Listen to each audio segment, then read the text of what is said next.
Right, should we start?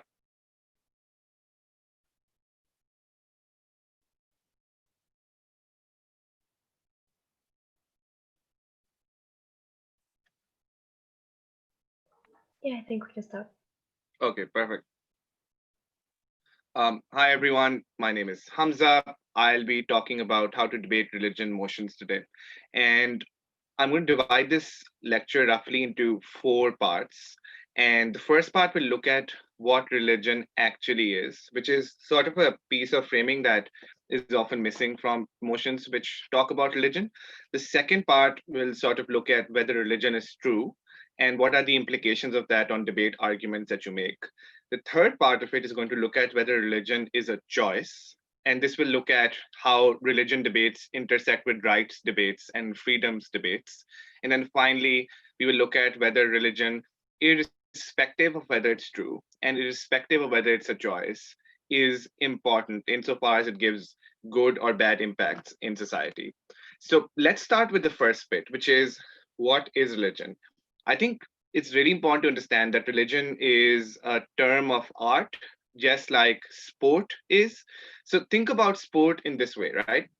Sporting somehow includes the sport badminton, which I'm sure you're all familiar with, and the sport Thai boxing, which is the most violent sport in the world with the highest number of fatalities. It's really hard to put badminton and Thai boxing in the same category. And it's very similar to religion, where there's so many diverse faiths in terms of whether they have a centralized structure, whether they have a decentralized structure, whether they have predominantly peaceful teachings or predominantly non-peaceful preachings, whether they preach that we should convert other people, whether we should preach that they don't convert other people, means that there's always an example in a debate that you can use which proves your point in a debate about religion. And this is where you should use the diversity of religious faiths to your advantage. So think about it this way. When we think of radical Muslims or radical Christians or radical Hindus, the instant image that we sort of conjure up in our heads is these are people who are violent. And these are people who are violent because they either want to forcibly convert people who are non Hindus, Muslims, and Christians, respectively, or they want to hurt them in some way.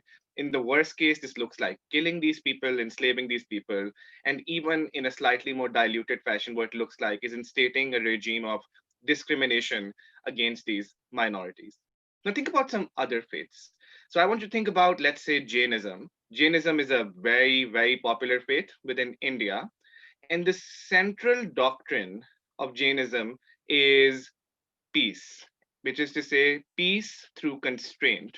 What that means then is that if you ever found an extremist Jain, this would be a person who would be so horrified that they wouldn't ever leave their room for fear of stepping on a bug or for fear of, for instance, eating something that might hurt an animal, etc., etc. So whenever we think of radical religions, always remember that there's a diversity of faiths which exist within this sort of massive bucket that we call religion.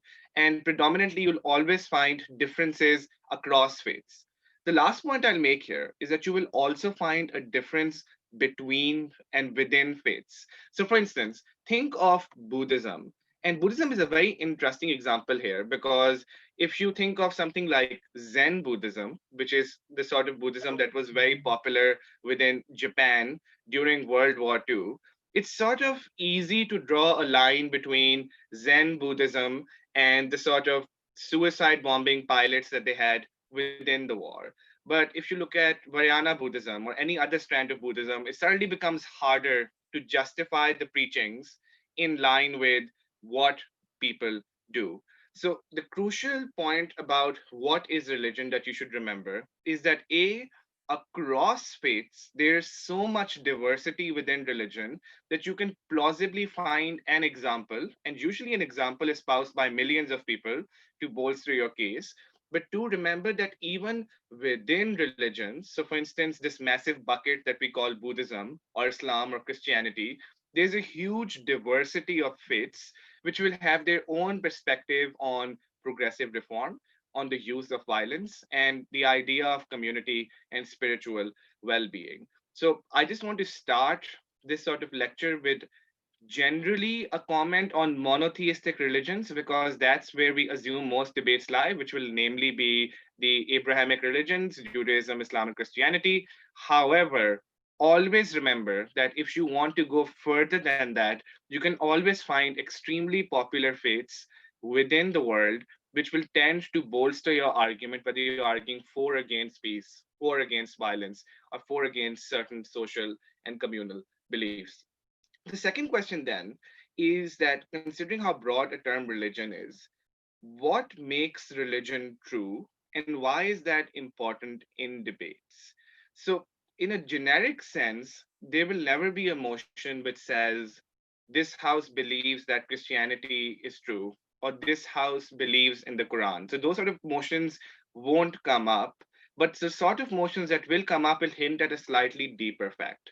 So, what they will attempt to ask is whether believing in untrue things means that you are worse off, which is to say, if you are an Orthodox Jew, Muslim, or Christian, does belief in those beliefs mean that you are likely to believe things which are harmful for you? So, this is usually the context in which is religion true or untrue sort of tends to come up.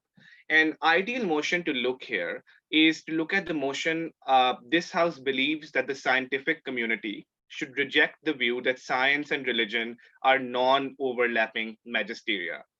The idea behind this motion is to force scientists to confront religion for making people believe untrue things and to push the scientific agenda, which is a method of finding the most true things. This is generally the ideal sort of motion where the actual debate is about whether religion is true, but there's a deeper debate within that, which is whether believing something which might be untrue is bad. I want to talk about four things when we think about the truth of religion. I think the first thing that's really important to understand and briefly consider is a short discussion on what truth means. So, broadly speaking, in most philosophical circles, there are three theories of truth. So, the first theory of truth is a sort of truth that most of us think is truth. So, that would be the correspondence reality of truth, which basically means that something is true if it corresponds to our reality, our observation of the reality of the physical world. So, for instance, if I say the capital of Japan is Tokyo, or if I say it's raining, my statements are true if and only if the capital of Japan is Tokyo and it is raining. So that's what we think of as the correspondence reality of truth. However, there are two other realities of truth that you should probably think about. So the second one is the belief based theory of truth. So, what this says is that anything that you truly believe to be true is true. And I want you to think about this for a second because when you first hear it, it does sound like philosophical waffling. It doesn't mean anything. But it's the sort of belief that we often have when we think about truth. For instance, if you wake up one morning, you grab your car keys and you're going to the office, there are few things that you need to be believing in at the time, which are very hard to empirically prove. For instance, my partner, who is still in the bedroom, still loves me. My parents, who I'm visiting for dinner, are not getting a divorce. Um, there won't be a war between North Korea and the US the moment I step outside the office. Tomorrow will be a better day. So there's a lot of beliefs that we already have, which we recognize to be true, and which are actually almost impossible to prove or disprove, which are very valuable to our experience. So even though this belief based truth thing on a face value sounds slightly trivial and superficial, it actually operates very deep in our psychology and informs a lot of our behavior and a lot of our reactions. The final theory of truth then is the pragmatist theory of truth. And what the pragmatist theory of truth says is whatever is true is whatever is best to be true. Now, this is a very interesting claim because what it's saying is that truth is truth which gives most utility. Think about it this way. If I am a scientist in a lab and I work on something like, let's just say, genetics, something very controversial, and I find out that there is one genetic component in, let's just say, a minority within the West. Let's just say Muslims or the Afro-Caribbean or Afro-American minority community, and there's something missing. Let's just say that you can genetically prove that they are less intelligent.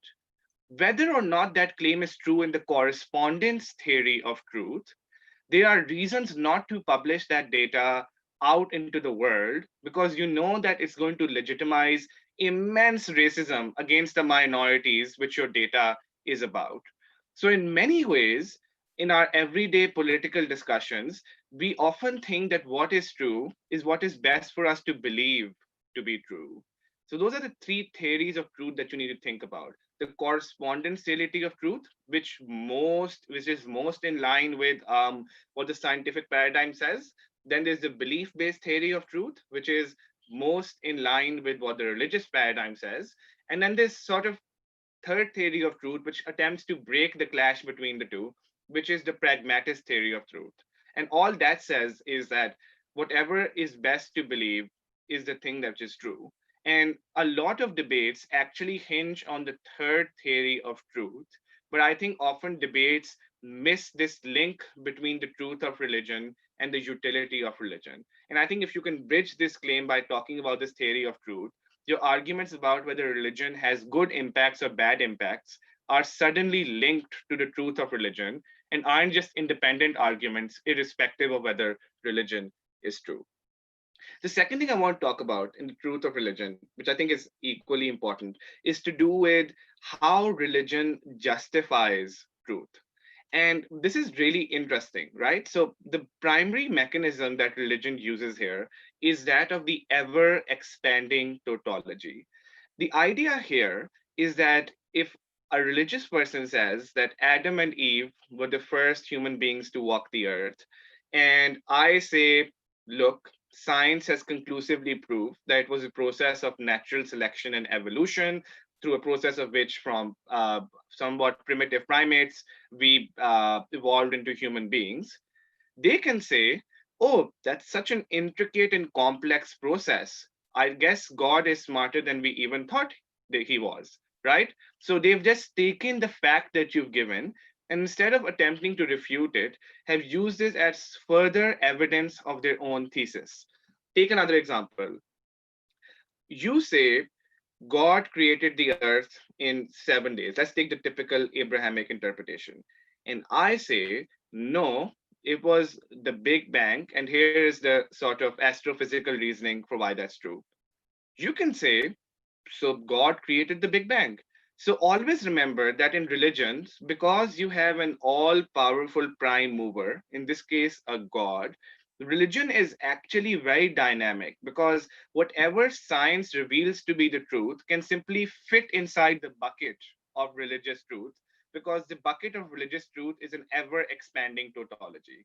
Whatever is discovered is what God created, and crucially, what God meant for us to discover. So, in that sense, religion is actually very responsive and very, very flexible in light of changing truths emerging from the rest of the community, be it scientific or non scientific. The third thing I want to say about the truth of religion is to do with cognitive dissonance. So, for those of you who don't know, cognitive dissonance is the simple idea that you can hold two contradictory beliefs at the same time. So, for instance, you might be in favor of animal rights, but still eat a cheeseburger every day with your friends.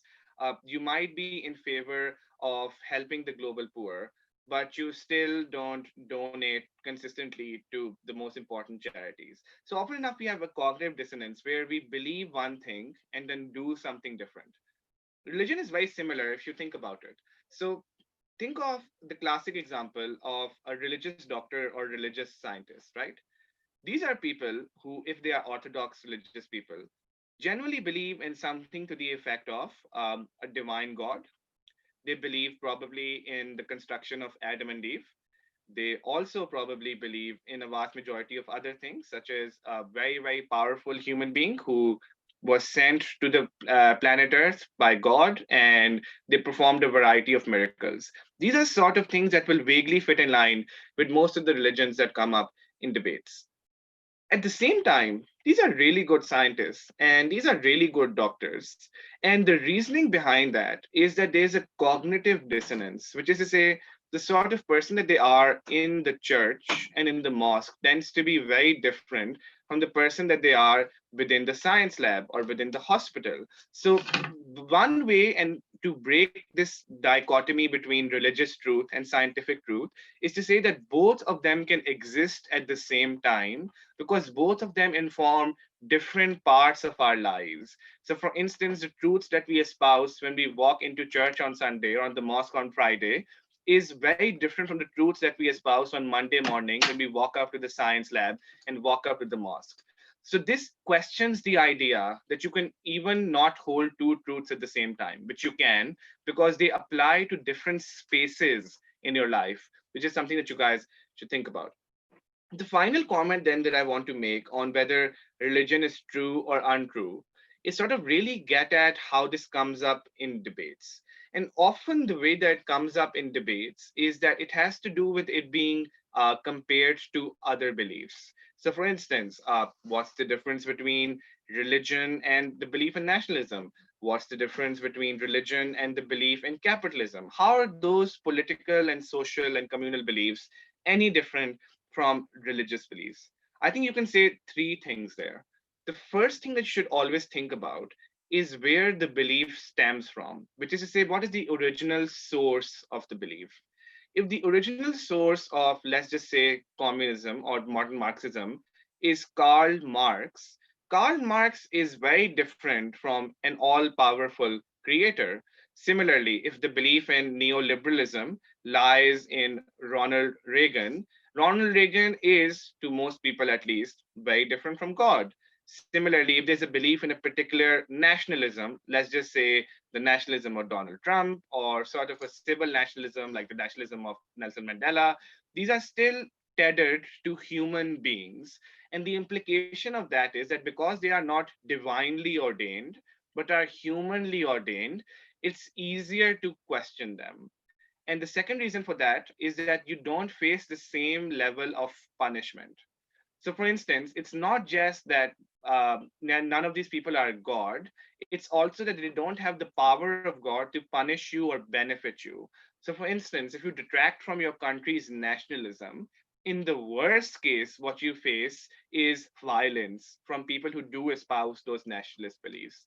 If you detract from your religious faith, what you often face is the belief that you will burn in hellfire for eternity. And there is also the flip side, which is that if you don't detract from those beliefs, you face an infinite benefit of being in heaven. So, in that sense, nationalism and capitalism and communism do have a distinction with religion insofar as they're not divinely ordained. The second thing that you guys should probably think about when weighing this up against other beliefs is the idea of falsifiability, which is equally important. So, for instance, if you believe in nationalism, which is to say, let's say, America is the greatest country on earth, there are facts that you can receive which can lead you to update your perception of whether that's still true. So, for instance, if the American economy is in decline, if you lost three or four wars consecutively, if you don't have the same amount of soft power, which is to say people don't think of America's culture in any way as better than, let's say, another culture, then it's probably true that America isn't doing as well as you thought it was. But secondly, crucially, you can also falsify the methods within other beliefs, which is to say that even if your belief that America is the greatest country on earth remains true, the thing which changes is that America can be great in other ways, or I can do other things to make America great. It is very different from religion, where it both lays down the belief, which is that this is the only correct religion, but also lays down the precepts for the following of that religion. They say these are the 10 things that you need to do to be Muslim or Christian or Jew or otherwise. So again, it's possible to falsify those claims in a way that's impossible for religion. So, for instance, if Marx says I believe that there will be a proletariat revolution in 100 years' time within the industrialized world. It's easy to measure that.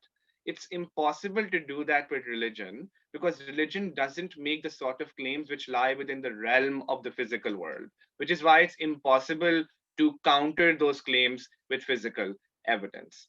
The third thing you should think about when you're comparing religion to other belief systems is to do with the codification of these beliefs. Think about it this way: if you are a Muslim, there's a lot of things that you can actually reinterpret within the text. And I'll be getting to this later in terms of social impacts. But just think about it for a second.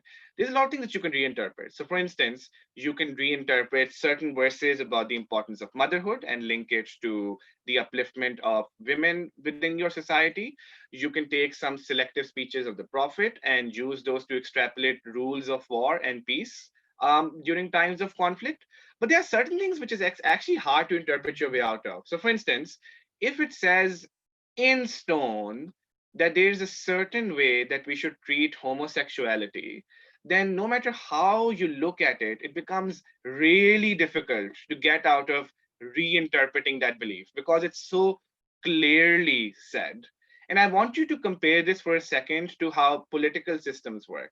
So, one of the reasons that most political scholars argue that America has been slow to change legally is because it has a reverence for a codified constitution, which is basically unheard of in the West. So, for instance, if you compare this against most European countries, they have a system that is prone to lots of dynamism and lots of change because they're not tethered to a specific codified document which is supposed to espouse the political truth of the country. Religion is very similar because as long as you have a text which tethers you to certain beliefs, how to espouse those beliefs and how those beliefs interact with the rest of society, the more clearly they are spelled out, the harder it is to update them, which is very similar again to constitutional frameworks, specifically in the context of the United States. So, those are the three things that you can do to sort of prevent other teams from so called washing your claim, which is to say, religion is just the same as other sources of beliefs. One final comment I'll make, apart from the three ways that you can prevent the teams from washing this claim, is to think about it this way: if someone says something which is really close to religion, I think you should probably say it is religious. So think about it this way: in North Korea, there is a reason that Kim Jong Un is not called the chairman, but is called the president. It's because the chairman, his grandfather, is apparently still alive and will always be alive. And this is what the vast majority of North Koreans believe. Think of the USSR, where the idea was that there is a belief in a single concentrated leader who will shepherd this community without question into a better age. So, if you think of those political beliefs and some other team throws those beliefs at you, I think you should stand your ground and say those are religious beliefs. We don't think that they have any of the hallmarks of the sort of secular beliefs that we're talking about. So, always remember finally that apart from these 3 points, if someone points you towards a belief which looks very close to religion, chances are that it has all the hallmarks of religion. And all of you should stand your ground and say that you oppose those sort of beliefs as well. Beliefs which don't believe in the empirical method, beliefs which don't allow you to question someone, and beliefs which ascertain or ascribe divinity to a specific person are probably religious beliefs, irrespective of whether we call them religious or don't call them religious. So those are sort of four major things that I wanted to say about the truth of religion. And I think the second question that we should then look at is whether religion is a choice, which I think is also really important. And this intersects with one of the questions I got on the Google form, which is to say, which was something to the effect of, how do we talk about restricting religious freedoms when such a debate comes up? So the example that they gave in the Google response form was, for instance, restricting the right to wear religious symbols in the public space, for instance, the burqa. There are broadly two strategies which are used here. And the first one I'll discuss here, and the second one I'll discuss in my fourth question. The two strategies are as follows. One, this belief or this wearing of this symbol causes harm. So the traditional example that's used here in the vast majority of debates is to do with the intersection of religion and the justification of terrible atrocities such as female genital mutilation. So this is something that's clearly horrible, and many religions, both international and localized, tend to provide a justification for why these heinous acts have some sort of credence. Similarly, you could think of other beliefs. So think of in India 300 years ago, when you have rural Hindu communities practicing sati, which is basically a practice where if the husband dies, the widow is forced to be burnt alive on the funeral pyres of her husband. This is clearly, again, a belief that we all want to go against. So, again, the first strategy is to prove that that belief is harmful. But I think there's a second deeper strategy, which I'm just going to talk about in the choice of religion. Because always remember that these sort of debates have to do with religious freedoms.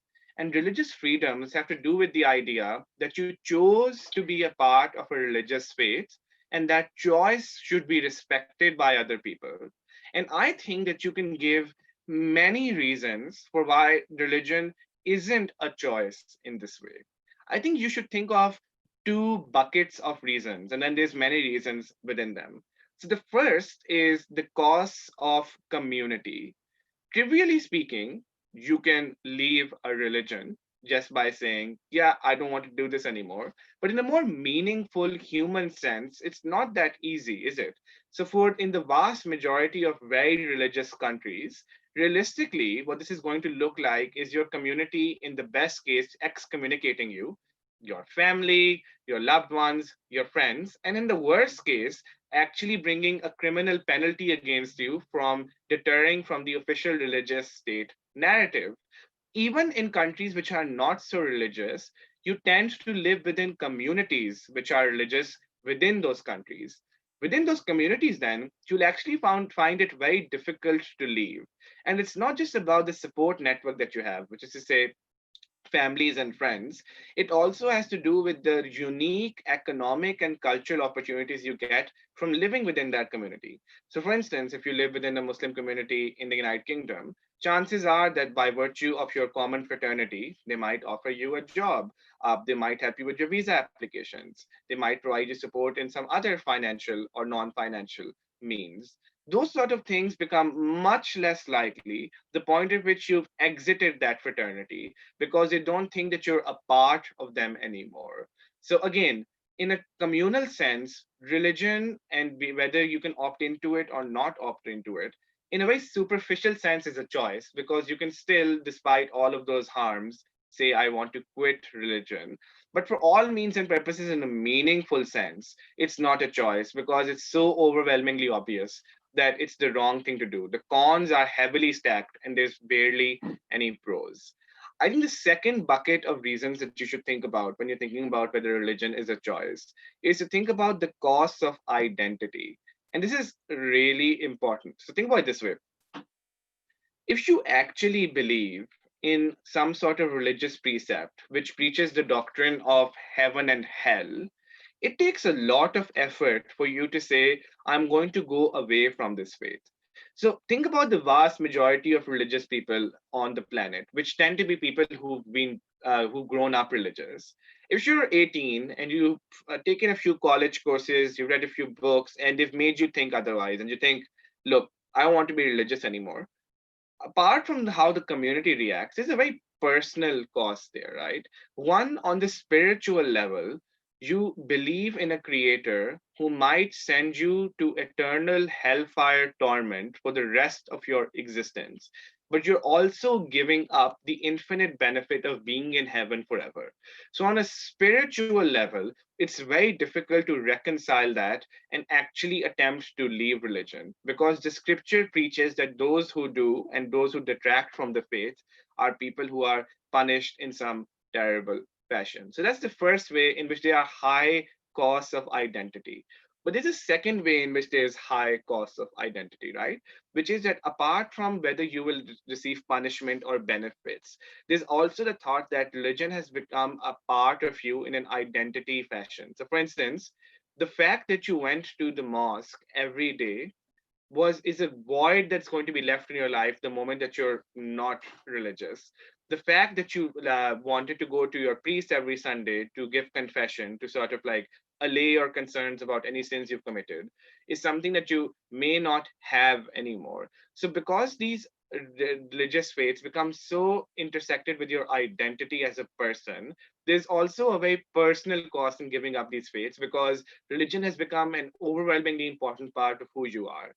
Crucially, remember that both of these costs are most important in cases where we're talking about children, in cases where these people never had the choice to get into a religious faith in the first place. So, for instance, when you think of motions such as this house would allow children to sue their parents for religious indoctrination, or if you think of motions such as this house would ban religious primary and secondary schools, on a this is sort of the issue that they're trying to get at, which is the point at which you adopt that faith as a child. What sort of life do you have if you want to exit that faith? That's always an important argument within these debates.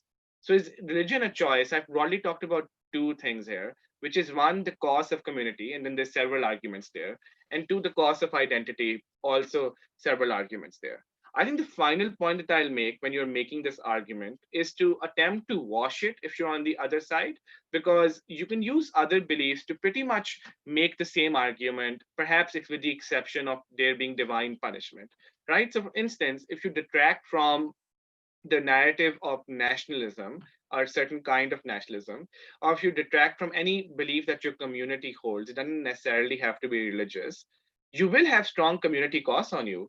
The community might excommunicate you, the community might not talk to you anymore, you might not get the same economic benefits and support networks that you had in the past. So those costs do seem to align with different beliefs.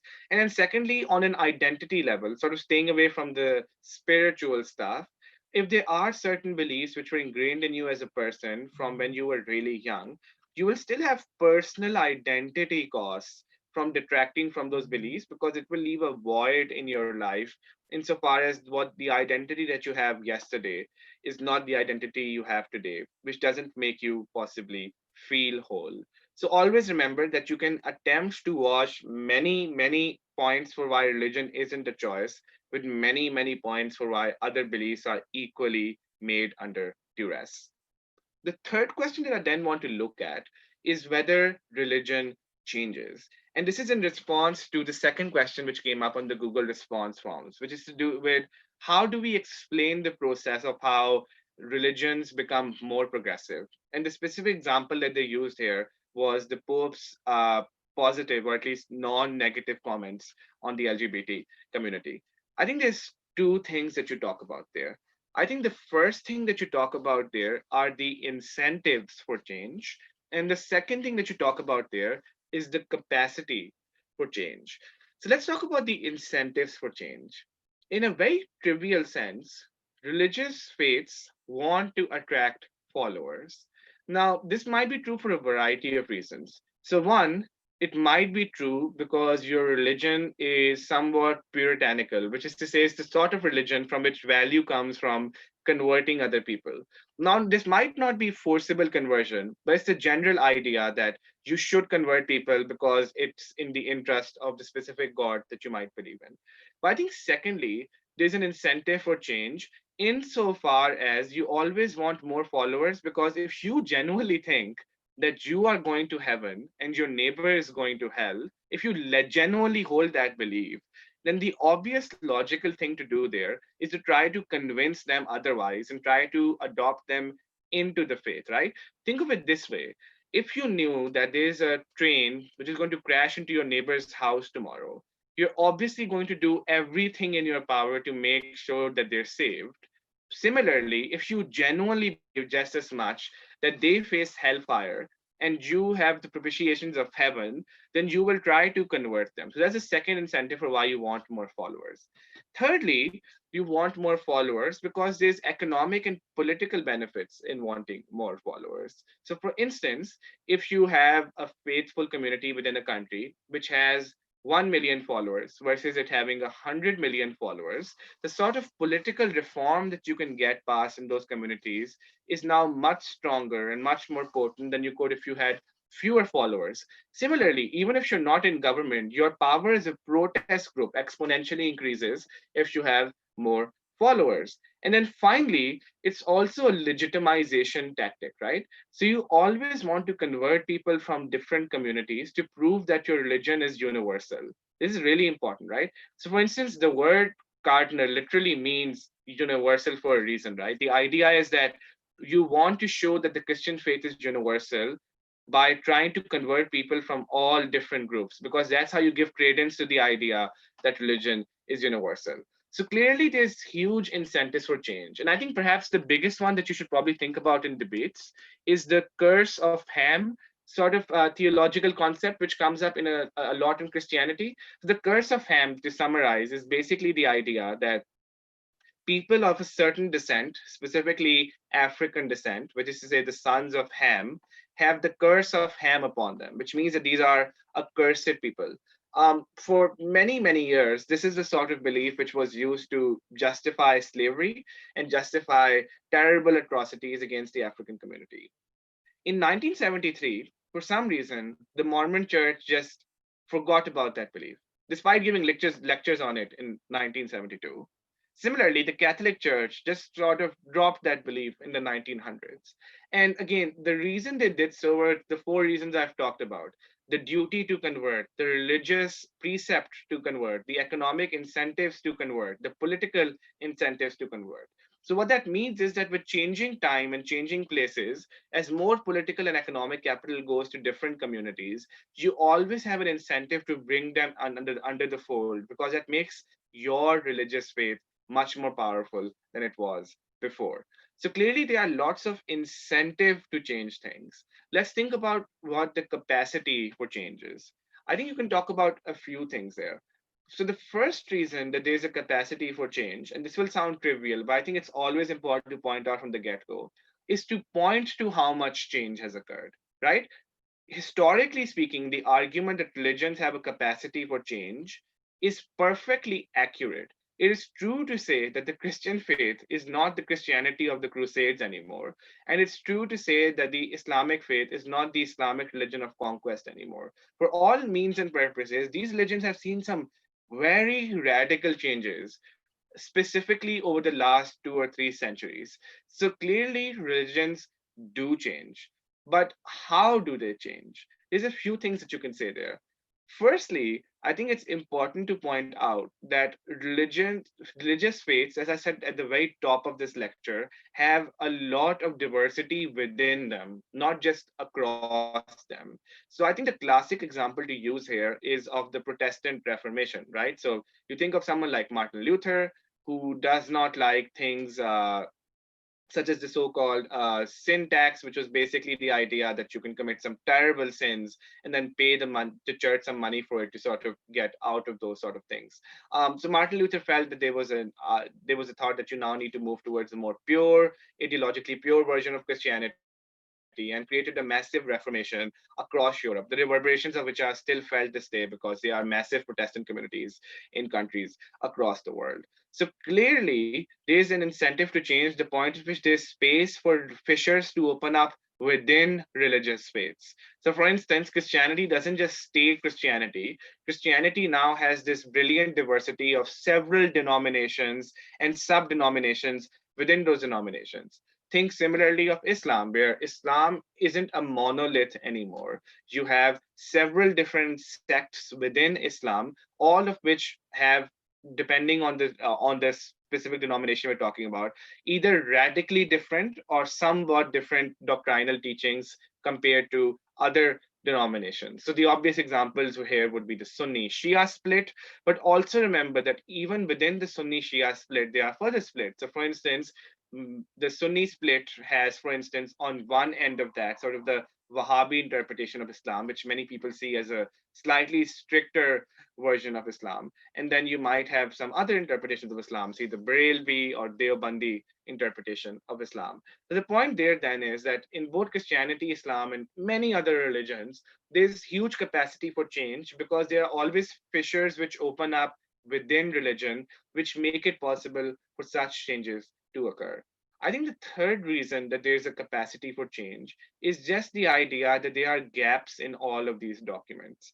Because if you think about it, these documents are in the three case studies we're using at least 1400 years old, which means that there are always things that they could not have covered because the things had not yet happened.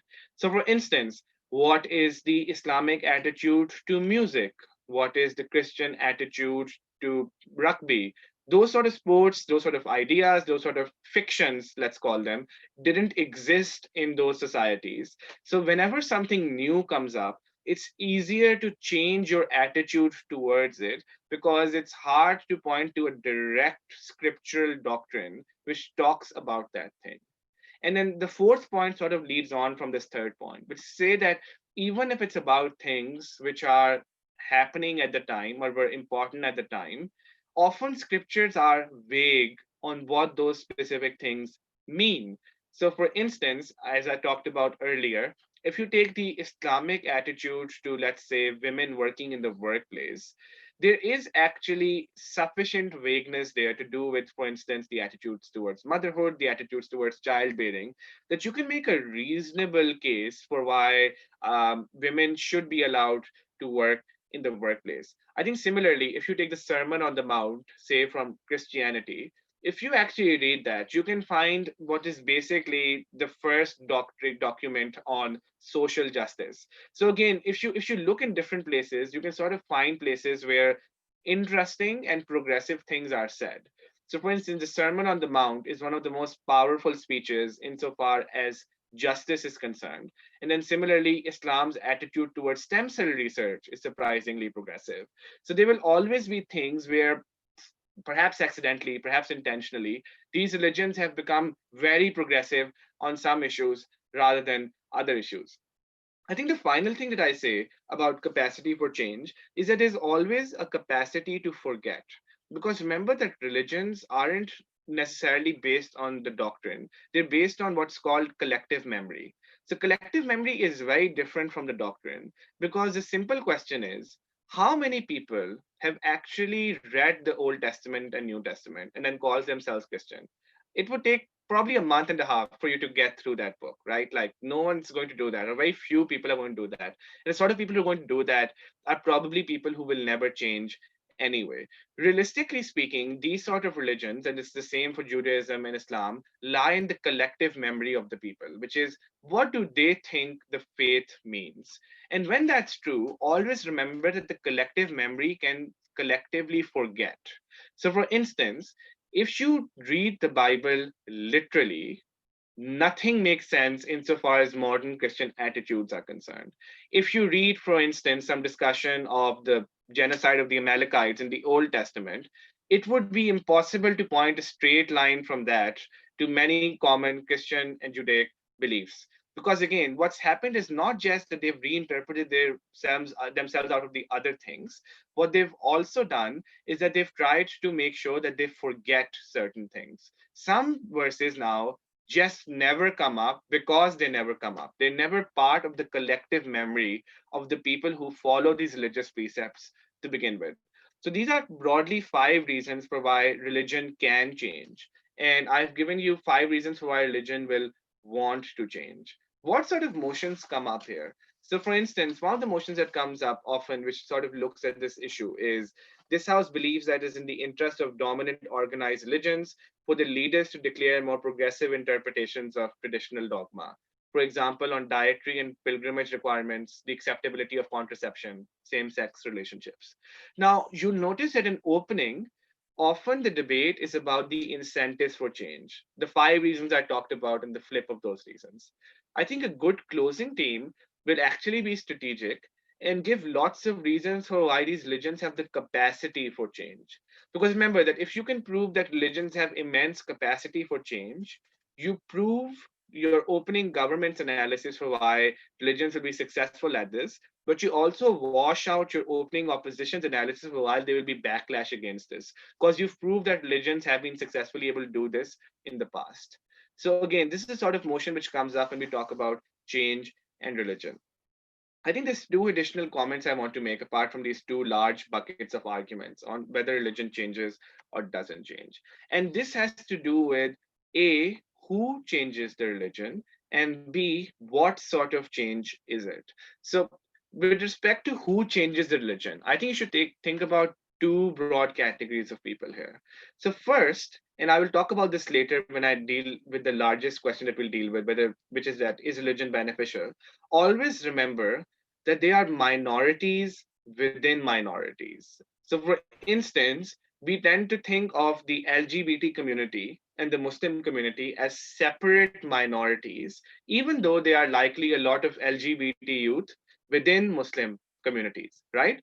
So, the problem that often occurs there is that the point at which religion is reinterpreted, it's not often reinterpreted by the minorities within the minorities, but it's often reinterpreted by people at the top.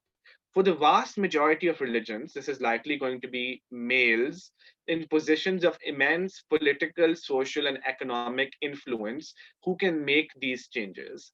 Now, these sort of people will only want to make changes insofar as they benefit them, but not insofar as they benefit the weakest amongst their communities, right? So always remember that although religion is open to interpretation, remember that it was the Pope, a celibate male in his 70s, who is arguably one of the most popular and politically influential figures on earth, who could do this, not the average person in, let's just say, Angola, who is saying, why did the Catholic Church preach that we can't have contraception, right? For instance.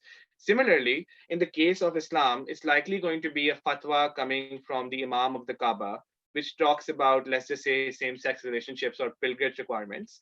But it's not necessarily going to be an LGBT youth who are neglected from their Muslim community living in London. So even though religion does have the capacity for change, that change has to be bought by someone, right? And that change is only bought from people who have credibility within the community, which is why all motions that come up about the feminist movement advocating X with reference to religion, or the LGBT community advocating Y with reference to religion, are harder to prove because one of the things that you have to prove is that these communities will buy and give credence to the sort of things that these movements talk about because they might be seen as outsiders as opposed to insiders within the community. So, realistically, the sort of people who do create change within these communities are people who are trusted within the communities, and these are people who are at the top of power structures. And the obvious corruption problem there is that if you're at the top of a power structure, you very rarely feel the need to change something because you are at the right side of history. Finally, what sort of change occurs in religion if change occurs? So I think there's a couple of things you should think about here, which is that one, which direction is the change coming from? And two, how far can the change go? So this is where actually a lot of debates about new atheism come up. So new atheism is this concept, which is that atheists do not just have a responsibility to be atheistic, which is to say they profess a non belief in God, but to be anti theistic, which is to say that a belief in God is bad for societies. So, this is what new atheism broadly as a philosophy espouses, and it has reasonably famous public intellectuals as proponents. So you probably have heard of people such as Christopher Hitchens and Richard Dawkins, Sam Harris, etc. And sort of the problem that occurs in that sort of debate is that even if these people push religion towards change, it's a tightrope act. So often, if you push religion too far, religion can act in defensive ways, which leads to it entrenching its existing belief structures. So it's actually very difficult to just push and then assume that the push effect will be proportional to how much you push. Often, if you push too hard, religion can push back. And I actually want you to think about this the same way that you think about convincing a friend of something. So, for instance, if you're friends with someone and you know that they have a terrible habit, they have a habit about, for instance, doing certain drugs or like not focusing on the studies or whatever it might be, you know that if you push the right way, they might change their perspective and worldview on what they're doing or not doing. But you also know that if you push too far, they're just going to double down and keep doing those things, probably even more than they were doing before. And that's sort of the problem with religion as well. That's a very delicate tightrope act when you're trying to advocate for religious reform.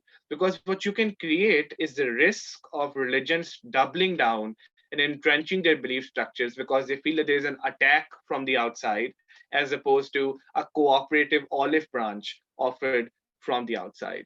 So those are the four things that I wanted to cover within religion and its capacity for change, which is just the idea of one, does it have the capacity for change? Two, does it have the incentives for change? Three, who creates this change? And then finally, what sort of change does it tend to be? Finally, let's talk about what is arguably the biggest question which comes up in debates, which is religion beneficial? And this is where most debates are won or lost. And although there are certain debates where religion being a choice, religion being open to interpretation, and the truth of religion become very, very salient, realistically, in the majority of debates will be won and lost on the impacts which hinge on having certain religious beliefs or not having certain religious beliefs. I think you can divide sort of all of these impacts into broadly five categories. So one is moral, then it's political, it's social, it's economic, and then finally it's spiritual. So those are the sort of categories we'll chat about briefly. One motion to think about when thinking about all of these categories, broadly speaking, is the motion this house would choose to be born in a world without religion. So, this is a motion which is a catch all motion for all impacts of whether religion is beneficial or whether religion is harmful. Before I start with these five topics within this broader topic, remember that with every single step you take within this sort of debate, there's always a vulnerability to being washed from the other side. So, for instance, if you say X reason why religion makes you moral, they can say, oh no, so does philosophy. If they say religion causes war, you can say, no, geopolitics causes war. So always remember that religion debates are very unique insofar as they have a demand for exclusivity. Because by virtue of religion being such a hard to define and such a pervasive belief, you can use virtually anything to justify anything. And then you have to show why there are specific things about the religious text, which means that it's more likely than not that religion caused a specific act rather than something else. Or, for instance, if you're on the other side, to prove that it was something else rather than specifically religion, depending on whether you're reaching for religion is beneficial impact or religion is harmful impact. And I've given you reasons from how you do that, right? So we've talked about how religion is reinterpreted and how that's perhaps similar or dissimilar to other beliefs. We've talked about the truth of religion and how responsive it is to the needs of the community. And we've talked about the choice of religion. So, again, we've talked about a lot of ways in which religion tends to be exclusively different from other faiths. And remember that if there's one rule you need to follow in religion debates, it is your attempt to prove that religion is exclusively causing something or not causing something. Because if you can't make that argumentative jump, then it's very hard for you to win debates, which is, I think, important. Okay, let's talk about moral impacts of religion first, right? So there's a bunch of motions which come up here. So the first motion which sort of comes up here is that this house prefers that religions that people are inherently good to religions that teach that people are inherently evil. A slightly similar motion is this house to prefer a religion which preaches that one's fate in the material world is predetermined rather than one which preaches that choices influence it. What both of these motions are trying to get at in slightly different ways is the idea that religious faith has an inherent impact on how human behavior occurs in the real world. So, religion occurs in the metaphysics of the world, right? It's in the abstract. But then there's something about that metaphysics which has an impact on the physical reality of human behavior. I think there's a few things that you can think about here. So the first thing that you want to think about is what are the incentives for having or not having moral or immoral behavior?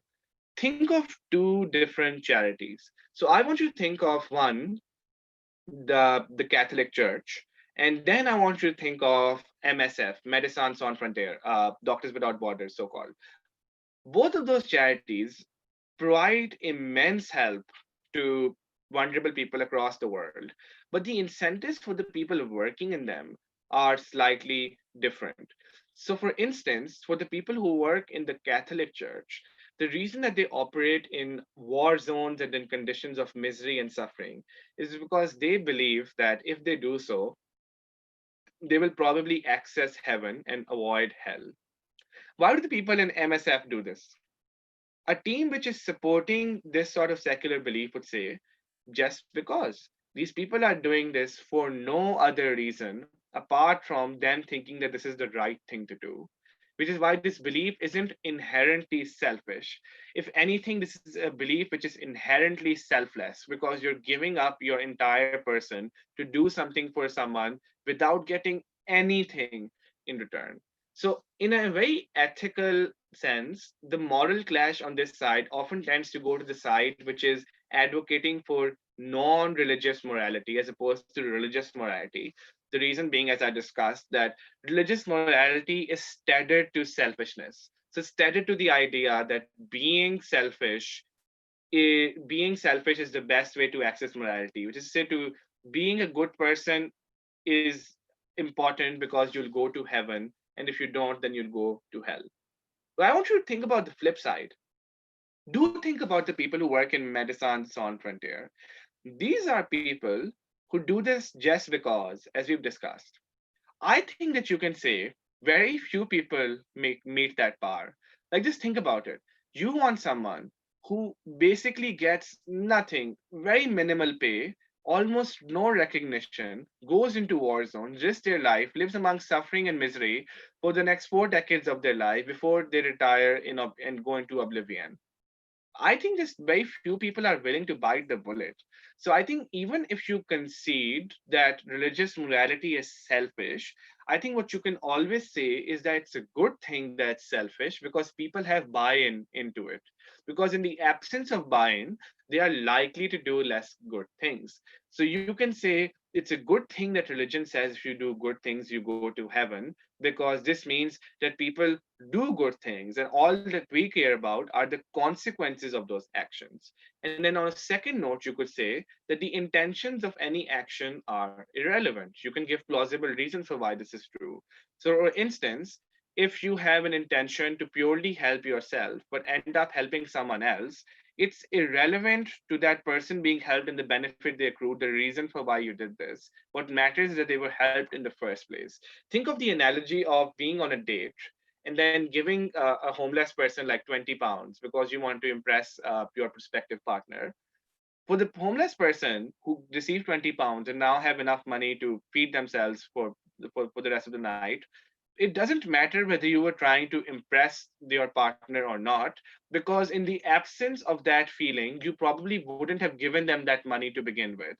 So, in that sense, intentions, especially for the most vulnerable people, are not all that relevant because as long as you're helping the most vulnerable people, they won't go into those meta concerns about was this the right intentionality, or is this person truly selfless or truly selfish. What they want is the money so they can survive, and as long as you're doing that, very few things matter otherwise.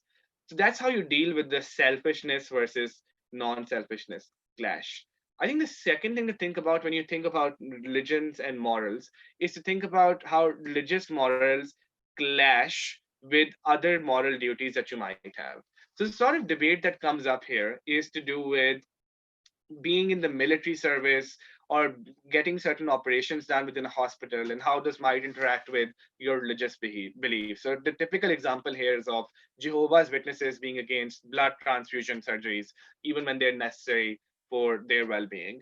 I think generally over there you should talk a lot about the claims that I talked about and whether the religion is true part, which is to say that religion can operate on a cognitive dissonance level with other things as well, right? So it's perfectly plausible for you to have attitudes which are inherently unscientific, but to have scientific attitudes, the point at which you walk in with a doctor or when you sit in a plane. So, for instance, when you're sitting in a plane, the person who's driving the plane, you never think that this person is, hopefully a believer. What you think is, I really hope that they're a good pilot. It's the same for the doctor, right? Like, often enough, we leave our beliefs at the door, the point at which we come in and attempt to get any sort of secular treatment, broadly so called. I think the second thing that's important for you to think about is to talk about this argument is slightly tricky to make, but important. Let's talk about in the context of drugs, and then I'll apply it to the debate about religion. Why should you take away the choice from people to access drugs? Because they can say it's your choice, and you can say you were coerced into it. Seems pretty symmetric. Both sides are asserting that you are coerced. They might say you are coerced in many other circumstances, and then you are stuck. I think one of the ways to make the argument more powerful, and it applies very powerfully to religion, is to say the state should compel you not to make any choices which might restrict your agency in the future. So, for instance, if you consume drugs, the intuition is that you will not be able to control your choices from that point onwards. Trivially speaking, in the case of not choosing to do drugs in the future, but even to control your behavior when you're under the influence of hard drugs.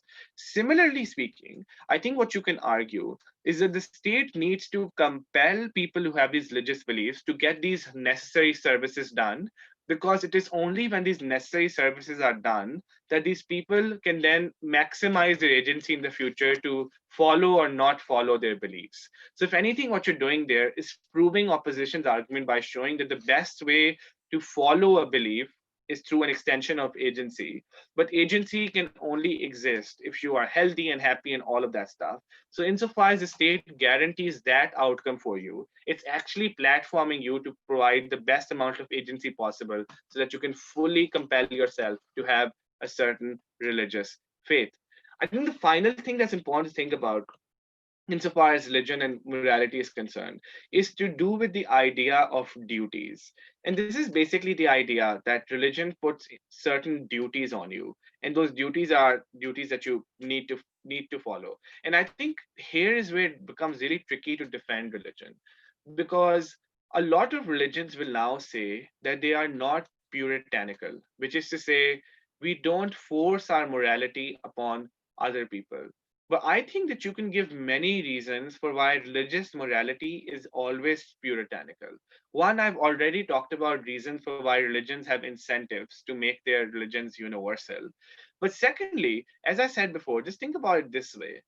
If you genuinely believe that someone is immoral and hence will go to hell, just literally burn to death for the rest of their existence, you will force yourself to force them to be the fates that you are part of, because you know that the flip side is overwhelmingly terrible for them and just good for you, and might get even better at the point at which you convert them. So I think religion has a very troubling relationship with religious duty and how that intersects with forcing morality upon people. But I think that's something you should definitely think about, because the classic example that will always come up in these debates is something like abortion. So, for instance, there's a difference between saying, I personally wouldn't abort a child, and saying, other people shouldn't abort a child. And I think the bridge that is made is inherently religious from one choice to the other, which is to say, it's not just about saving the life of that child, it's preventing the mother from doing something which guarantees her entrance to hellfire and not towards heaven. So those are broadly three things that you think about when you think about religion and its intersection with morality. You think about religion as a selfish morality. You think about the duties owed by religion towards specific secular beliefs, and then finally you think about religious duties in general, insofar as it tend to become puritanical. Remember that every single time you're talking about religion in the context of morality, all of the things that I've discussed about religion changing, its capacity for change, incentives for change, who changes religion, and what sort of change it is, are very relevant, because all of those questions intersect with how religious morality changes or doesn't change. That's the model stuff. Let's do the political stuff. How does the political stuff come up in this debate? So I think the first thing that's always important to think about religion's intersection with politics is that religions are very important support networks in the gaps left by the state.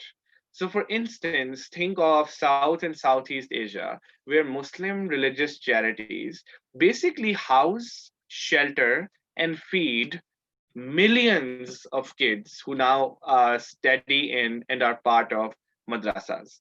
Similarly, the Catholic Church has provided immense humanitarian aid to many countries in Africa, sort of trying to fill in the gaps that were left by the states within those respective countries. Now, in one way, this can be a pretty good thing, which is to say, the state wasn't doing it. So then the religious faith in question stepped in and then made sure that these people are fed and clothed properly. And you can give this as a reason positively for the existence of religion. But I think the flip side of this is that these people are now open and vulnerable to exploitation.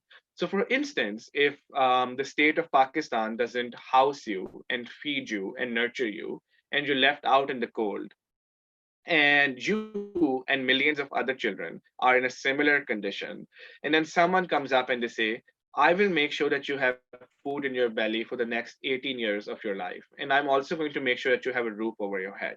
You will do pretty much anything that person says because this person has literally saved your life.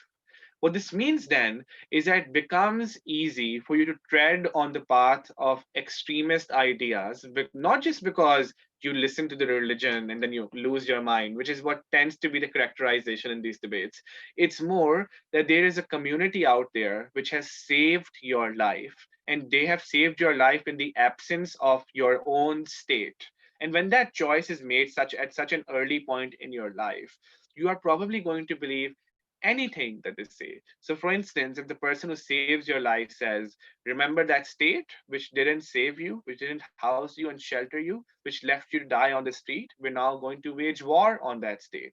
It seems almost intuitive to do that because the person who saved your life is asking you to wage a war against the state which left you to die.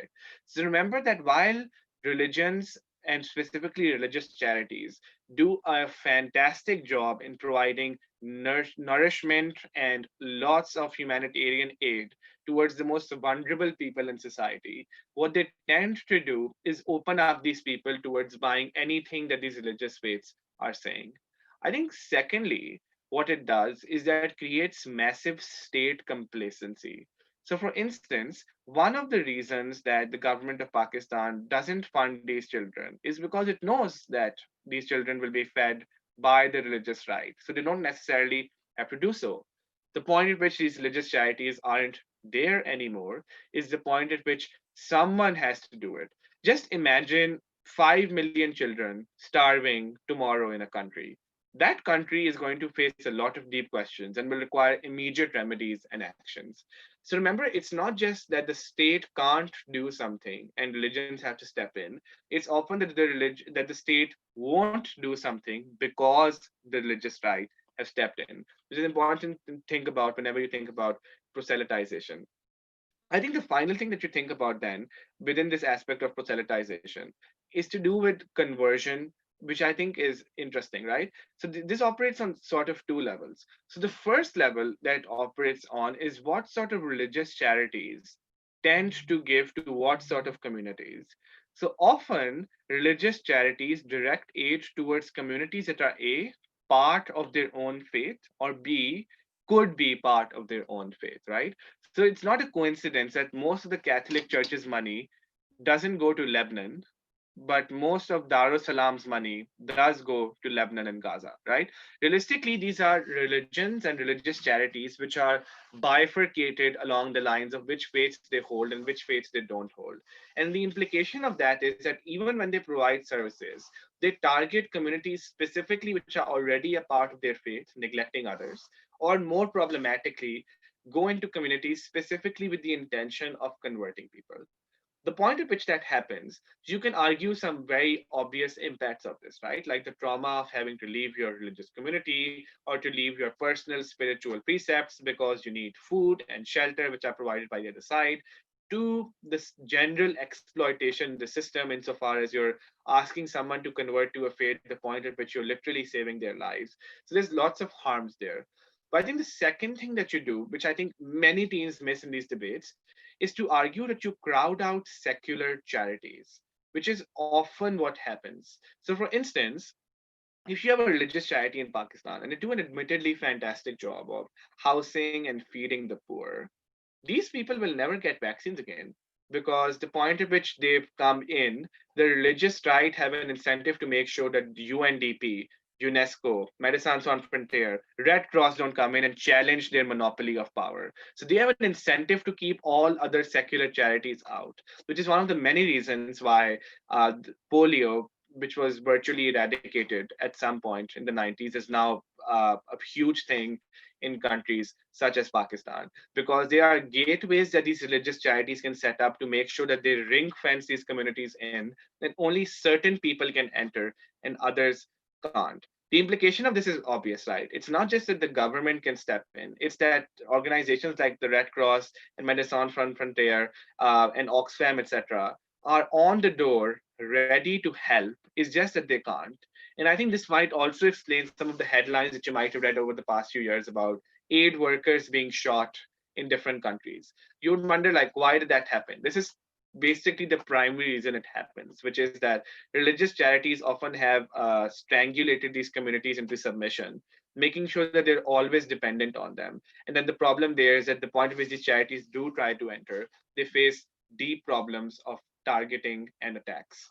I think another thing that you say there with respect to secular charities is that even if religious right provides more money than secular charities do. And to be honest, if you go through the data, that's probably true. The Catholic Church remains to be the largest charity in the world. Even if that's true, the charity is dispersed in ways which are unequal. So that's really important, right? For instance, the chances of a Muslim charity or a Christian charity giving money to at risk LGBT youth is virtually nil. Similarly, the chances of a Muslim charity in Pakistan giving money to build schools for girls is virtually nil. So, realistically, even if you get more money from the religious right, this money is targeted at people who already have power within these communities. Realistically, it's going to be breadwinner males who get the vast majority of this money. And then, secondly, somewhat obviously, if there are any minorities living within those communities, they get zero funding.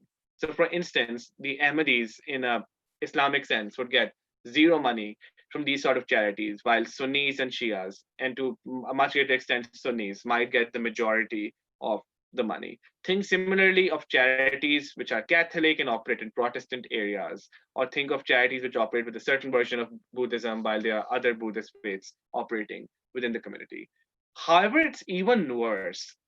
So it's not just that these communities get no money, it's often that it's preached from the pulpit that an active condition of you accessing this money is persecuting those communities. Because the idea is that it's not enough that they don't get the money. You have to go further and actively espouse the belief that these minorities are somewhat not just unworthy of our moral concern, but are worthy of our moral concern to the extent that they have to be converted or have to be heard in some way. So, in those ways, while the religious right has a lot of money, and while it helps millions of vulnerable people, and while it does so in the absence of state intervention, there are many reasons you can give for why religious right doing this tends to be problematic in the vast majority of cases. I think the second thing that you talk about when you talk about political beliefs is the intermeshing between the religious elite and the political elite. And again, I think this is something that's often missed in debates, especially religion debates, but also even more IR debates.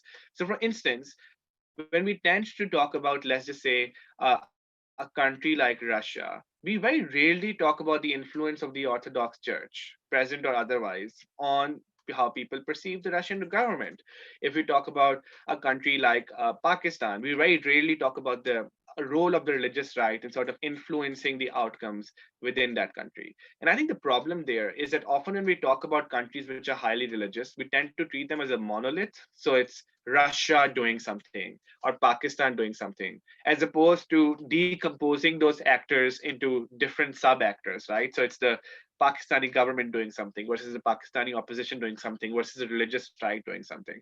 So the point at which you're thinking at that nuanced level of analysis, it becomes much easier to make the religious argument. And it's especially powerful in countries where religion has a huge sway. So, for instance, these are the sort of motions which tend to come up. This House believes that religious leaders should not endorse candidates for political office. This House supports the full separation of religious and political activities in Muslim majority states. The intention behind these motions is very similar, which is that religion can have a deep and profound impact on your political life. And the reason for that you should always talk about, is that religion is often a belief that you give a much higher level of credibility to than any other physical belief.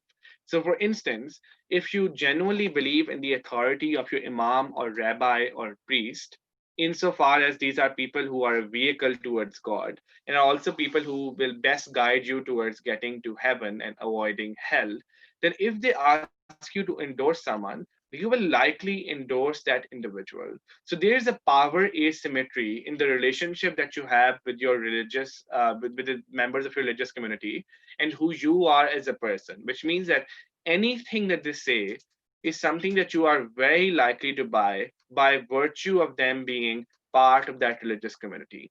This is necessarily different from a political pundit on TV saying that you should support the left party or the right party or the center party, because these are people to whom you don't automatically ascribe a certain amount of believability even before they've said anything. So, what that means is that you're not making a decision on the merits or demerits of a specific policy. You're making the decision on an almost totalitarian concession to the religious structures around you and how they influence political candidacy. Remember that this is an important part of many religion debates and especially many IR debates. Chances are that most countries that you're debating about, which aren't in the secular West, are broadly going, and I think the US even rebuts that example, are realistically going to be countries where the religious right has extreme influence, which can either come in the form of a backlash or can come through the form of a pernicious influence on how policy is conducted and made operational within these areas. So that's the second broad point to keep in mind, which is how powerful religions can be. Which brings us to the third point, right? Which is actually about what sort of influence this is. So I think we've talked a lot about how religion tends to have conservative precepts and tends to be a conservative force for change. One, because there's incentives to maintain the current power structures, and two, because the doctrines themselves tend to be very conservative. So we already talked about those 2 points. So let me briefly ponder over the flip side, which is, can religion instigate political change? And I think you can say a couple of things here. So, one, I would invite all of you to go through this idea called liberation theology. So, the liberation theology is basically a very radical left interpretation of the Catholic faith, which happened in Latin America, predominantly in the 1960s and 1970s. And what it saw was entire Catholic communities, predominantly extremely poor Catholic communities, rising up against dictatorial regimes, which in many cases had chronically mismanaged the economies of these countries, and it also brutally oppressed the people.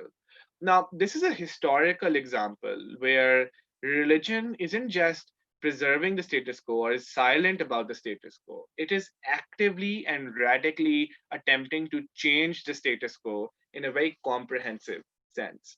Why does this happen? I think there's three or four things that you can say here.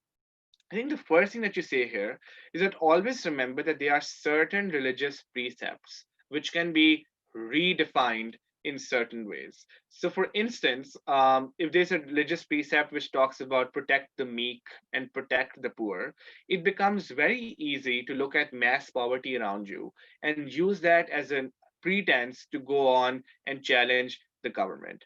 I think the second thing that happens there is that even if there isn't a direct precept which talks about the role of social change, I think you tend to psychologically justify it that way. So, for instance, if you're living in extreme misery and poverty, what you will often think is, oh, I'm a I believe in my God and I know my God is all powerful. My God would never want me to live this way. Even if there isn't a direct precept there, by virtue of your relationship of adoration with your God, your intuition is to believe that they would never want such a life for you, which motivates you to go on and seek change. Which brings us to the third point, which is that protesting and changing the status quo often imposes high costs on you. So, for instance, this might lead to estrangement from your community. This might mean that you might go to jail. In the worst case, this might mean the government issues such a large crackdown that you die. So, there are high costs to changing the status quo. You can argue that even though religious institutions and religions more broadly tend to challenge the status quo in a narrower set of cases, where they do, they are much more fearless than a-religious movements are. So, for instance, if you genuinely believe that this is God's plan or this is God's duty handed down to you, then you are not likely to stop in the face of brutal crackdowns and oppression because the force that you think is on your side you believe to be infinitely more powerful than any single human government. Secondly, the costs of dying or violence are significantly diluted the point at which you know that you're fighting for a religious cause. So that means that even if you die fighting the good fight, at least you go to heaven. So there are many reasons why A, there are incentives to change, but B, even if it happens in a narrower set of cases, it tends to be change which is much more radical and would occur on the other side because of huge costs of protest. The flip side of this argument, which sort of wraps up the political point, is to do with complacency. And basically, the point here says that the point at which you're very religious, what you're going to do is think two things. One, you're going to think that your suffering has meaning, which is that, this is a typical thing that a lot of people watching this will be familiar with, which is said in religious societies, which is that this happened for a reason and God has a plan for you. So, on one hand, that provides you very positive psychological meaning to your suffering and your experience. But on the other hand, it does make you feel complacent because you think if this is God's plan, then things will change. And I think the second reason that creates complacency is to do with it being framed as a test. So, in many religions, being austere, which is to say living in poverty or some sort of threadbare conditions, is considered to be a virtue, not a bug or a sin. What that means then is that often these things can be treated as a test of purity, an ideological purity test, where if you are able to live a life of poverty in the material world, then you're much more likely to go to heaven than someone who lived in lavish wealth. All those two reasons mean is that religions can instill a sense of complacency and almost apathy in you from the physical world, which means that you're very unlikely to pursue change, which might be change, which is important. I think the way that you break this clash, if you're on the former side that I talk about, is to say that it's very unlikely that change occurs in these areas anyway.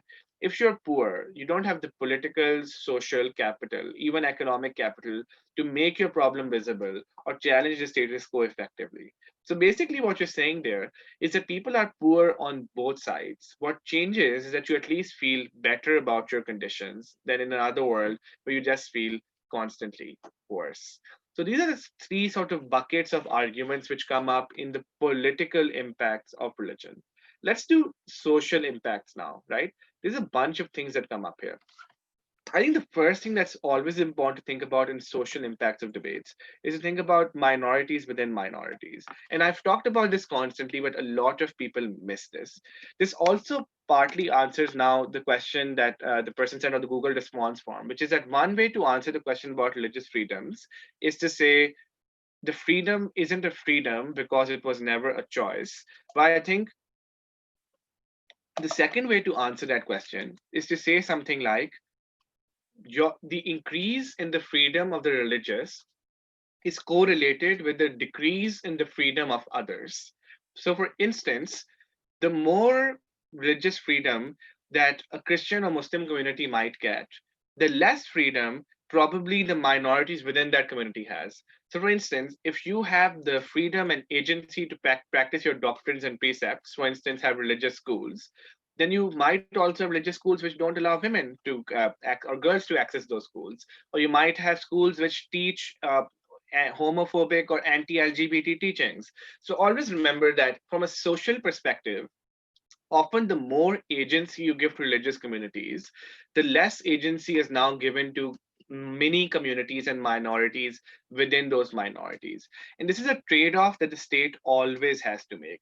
The state always has to think about, is it justified to give them this much of a blank check, knowing that they face racism from, let's just say, the majority? When if we give them that blank check, they might inflict bigoted attitudes within their own minorities.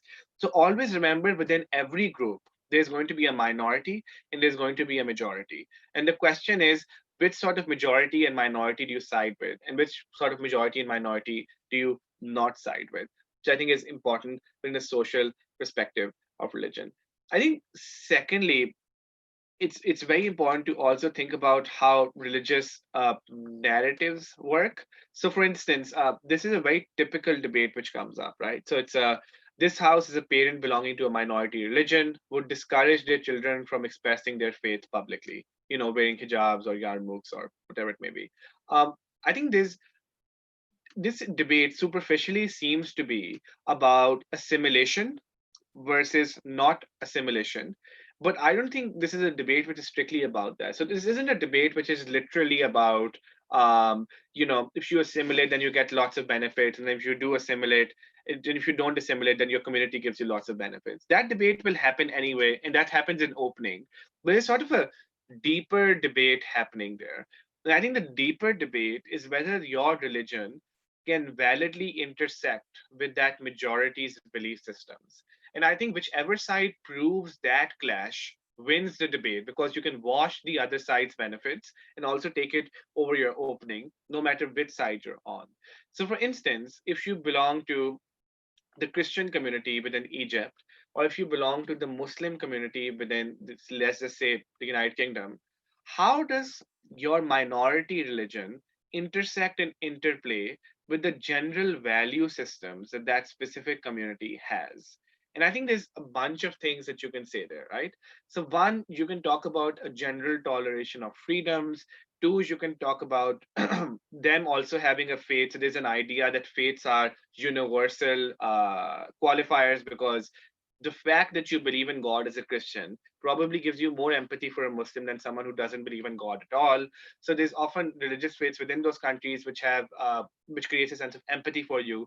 Three, there are scriptural commonalities often with these faiths. But always remember that, generally speaking, most of these debates are about, can your religious framework be successfully interwoven with the religious framework of the predominantly majority community, which I think is always important to think about.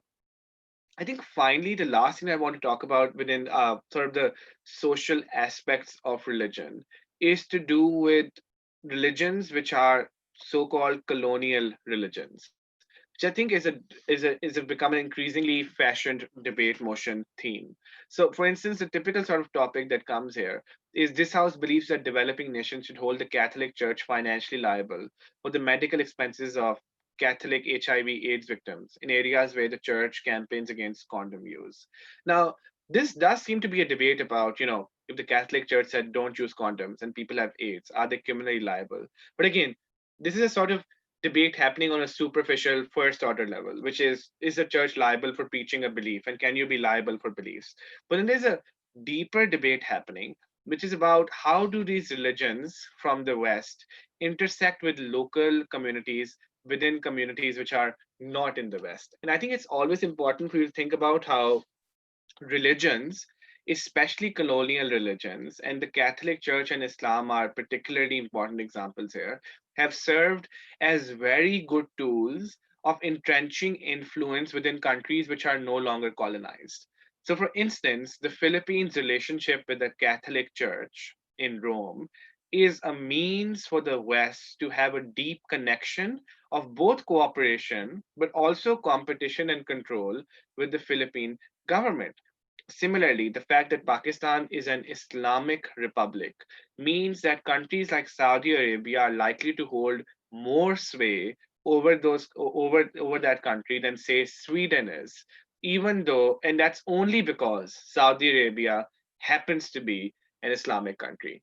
So often remember that there's an IR sort of argument level happening in religious debates, where religions often serve as tools of international dividers, but also international unifiers, because these religions are used as tools of foreign policy quite consciously by countries, instead of just being the sort of thing which is a predominantly domestic, personal, private belief. I think that's broadly it on the social stuff. Let's do economics. I think there's only one thing that I want to cover in economics, apart from the lot of charity stuff that I covered in the political bit. And that's the idea of whether religions are beneficial in terms of solving collective action problems. There's an argument which is tricky to make, but it's important to make. So think about it this way. If you face a tragedy and you want to create an emergency relief system, there is a thought that it's every man for himself.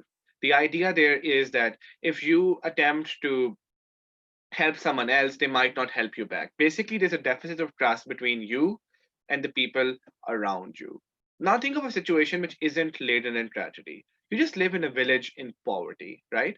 In that village, you want to construct a road which links you to the city, or you want to construct a set of farmland so that everyone can benefit off of the crops. But no single person wants to invest because they think other people will piggyback off of them. What religion uniquely does is resolve the collective action problem because it resolves the deficit of trust that you have between other people. So, for instance, this happens in two ways. The first way in which this happens is that you instantly think of the other person not as an other person, but as a fellow Christian, a fellow Jew, a fellow Hindu, a fellow Muslim. The point at which you start thinking of the people in your surroundings in that way, you are much more likely to trust them in order to invest cooperatively in certain initiatives. But the second level on which this happens is because the religion provides a concentration mechanism. So, for instance, all the money for the new road or the new school is deposited at the local church or the local mosque because everyone trusts the local church and the local mosque. So it's not just that you help your fellow Muslim. It's also the mechanism which you do so is a sort of centralization that religion uniquely provides, usually at places of worship. What that then means is that religion can also intersect with the economics of a situation insofar as it relatively diminishes the collective action problem by creating a centralized hierarchy which everyone can buy into, and two, diminishing any deficit of trust between different individuals. I think the final thing that I want to talk about is the spiritual aspect of religion.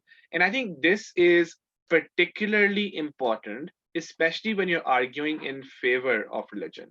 So, most benefits of religion, let's just say political, social, moral, can sort of be washed out of the debate if you have a very good team against you. They can give good reasons for why you can access those benefits in other ways, or they can at least give good reasons for why, even if you can't right now, you can at some point in the future. There is one benefit of religion, however, which is almost always exclusive to religion, which is why it's usually a benefit that everyone should think about. So it's the spiritual benefit. So, for instance, religion does two things that's very hard for you to find other belief systems doing for you, right? So, one, by virtue of creating a divine creator, it gives meaning to your experiences in a way that nothing else can in the physical world. So, for instance, think about it this way. If you have a war buddy who got shot in Iraq and you come back and they tell you this happened because of, 9/11 and then Al Qaeda, etc., etc. Now that makes sense to you anymore because as a person, it's impossible for you to comprehend the cause effect relationships which led to your specific friend dying, right? But if you say, this person died, but they're in a better place now. They're now in heaven. God did this for a reason. You'll be better off now, etc., etc. Those are reasons which seem psychologically much more consoling to us than anything else might. And this is where religion clearly wins in a way that rational explanations can't, which is that whenever you have deep questions of meaning or meaninglessness or emotion, these are often places where religion can step in and fill those shoes and give you consolation and meaning in a way that other faith belief systems or other nationalist systems can't. I think finally what it also does is that provides you a sense of never being alone that nothing else can, right? So, for instance, if you genuinely believe that God is all powerful and God is everywhere, you could be in a fundamentally terrible situation and still hold out hope, not just because God might swoop in, but that because God is always there. God is always watching. So, in the best case, it provides you a ton of hope for your situation changing. But even in the worst case, you know that at least someone is there to listen to you and what you're going through. The reason that these spiritual benefits are important is because they do have a deeply profound psychological impact on people who follow religion in the most cases positive ways. And the second reason that's important is because these benefits are exclusive to religion by virtue of religion's relationship with the divine creator and an afterlife in heaven. These are benefits which can almost always only be accessed by religion, though some teams can claim and compete to prove otherwise. So these are four questions that I cover today. One, I talked about what religion is, how there's a massive bucket from which in which we put in all sorts of religions which have inherently different characteristics. Secondly, we talked about the truth of religion and how that intersects with other communities. Thirdly, we talked about whether religion is a choice and how that intersects with religion's scope for change, how that intersects with the idea of whether religion is liberty or freedom, or and how that intersects with the idea of how religion has incentives and capacities to make itself more inclusive. And then finally, we talked about how religion could or could not be a beneficial force within society, irrespective of its truth value and irrespective of whether it is a choice. Those are the sort of things that I often cover in religion debates. However, by virtue of this being a lecture, this is bound to be limited in some ways because people will have questions that I could not answer or did not answer. So, what I will suggest is that you get in touch with the conveners, and I'm very happy to answer any questions that you might have post lecture. But thank you for this, guys. I will hopefully see you at yours. Thank you so much.